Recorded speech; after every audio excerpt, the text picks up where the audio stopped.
Yeah, boy!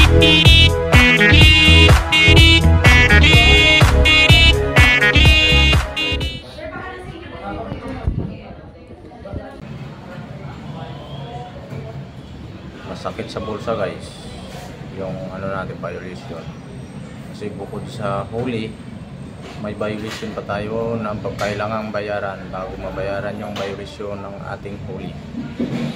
So, pakita ko sa inyo kung ano yan. Yeah, lesson learned, Ronnie.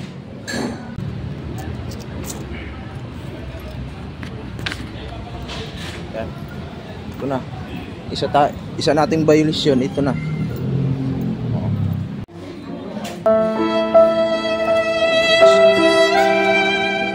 Dalawang ticket. Ayun ay sasaing na. Saing na tayo at gutom.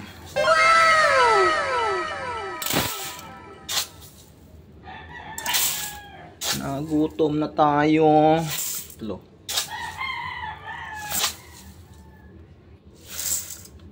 Okay.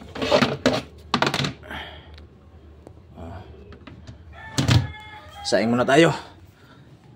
Gutom na rin. Galing sa City Hall. Nagtubos ng ating license. Alam nyo ba? Yung huli ko nung 2021 nung ko noon ay Pismas. No Pismas yata. Oo, no Pismas. Inawala ang ticket ko. Affidavit of loss.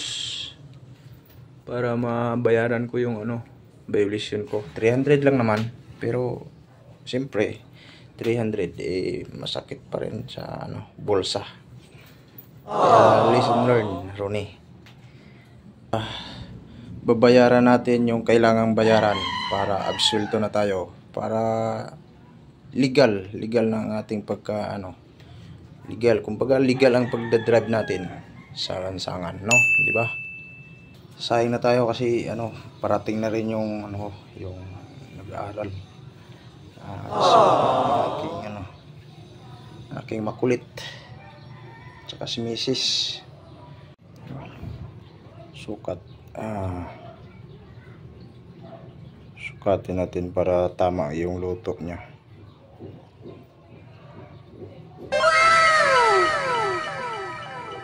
Okay, ayos na yan.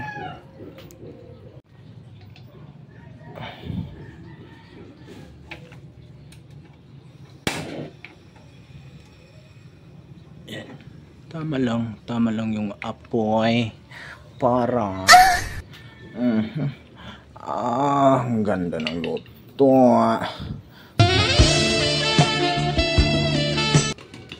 Yan.